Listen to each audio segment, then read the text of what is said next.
วิธีเฮาใส่นี่เฮาจะประกบจบแบบนี้เด้อเป็นคู่กันเลยนี่เฮาประกบใส่เป็นคู่จังซี่คันเฮาบ่ประกบใส่แบบนี้และเฮาสิใส่บ่ได้เนาะตัวนี้เนาะแล้วเฮาประกบแบบนี้เนาะประกบแบบนี้เนาะแล้วก็อย่าลืมเนาะก่อนที่ว่าเฮาจะประกบใส่ตัวนี้เฮาต้องถอดบูตตัวนี้ออกนี่ถอดบูตตัวนี้ออกเนาะแล้วเฮามาซุบใส่นี่เนาะเฮามาซุบใส่นี่หลังจากเฮาซุบแล้วเนาะเป็นสุดเนาะเฮาจะประกบเข้าแบบนี้เนาะวิธีใส่ง่ายๆเนาะเดี๋ยวเฮามาเบิ่งกันเลยเนาะวิธีประกอบว่าสิเป็นจังไดแล้วเฮาเหยียบลงตัวนี้เนาะเพื่อให้ใส่ง่ายเนาะ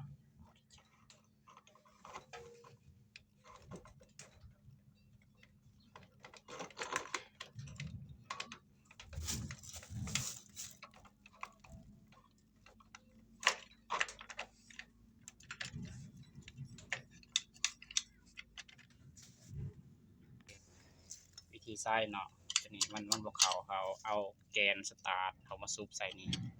วิธีเอาเข้าแล้วก็สตาร์ทแบบนี้เนาะแล้วก็ยู้เข้านี่เด้ยู้เข้า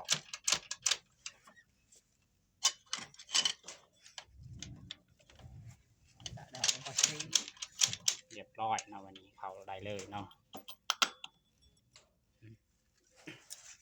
วิธีเข้าง่ายๆเนาะเราต้องได้จับเป็นสูตรเนาะเป็นคู่กันเลยแล้วเราประกบเข้ากันแล้วเราสูบเข้าบัดเดียวแต่อย่าลืมเนาะแบกห้องตัวนี้แบกห้องน้ำมันเครื่องนี้น้ำมันเครื่องตัวนี้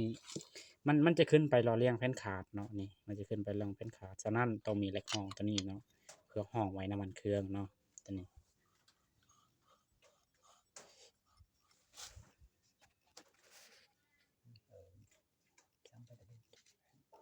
เมื่อเฮาใส่เรียบร้อยแล้วเนาะเฮาต้องเช็คเนาะได้เช็คเบิ่งเนาะ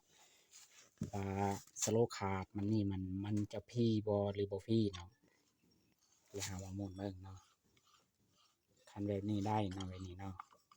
มันบ่ติด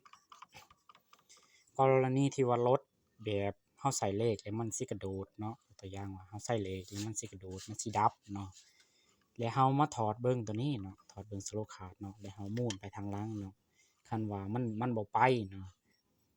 มันไปอยู่แต่ว่ามันไปแบบมันเกาะกันเลยคือยกตัวอย่างเฮาหมุนไปทางหน้านี่มันเกาะกันหมดเลยเนาะเฮาหมุนทางหลังมันก็เกาะเนาะแสดงว่ามันบ่ได้เนาะ ปัญหาการแก้ไขคือเฮาเปลี่ยนลูก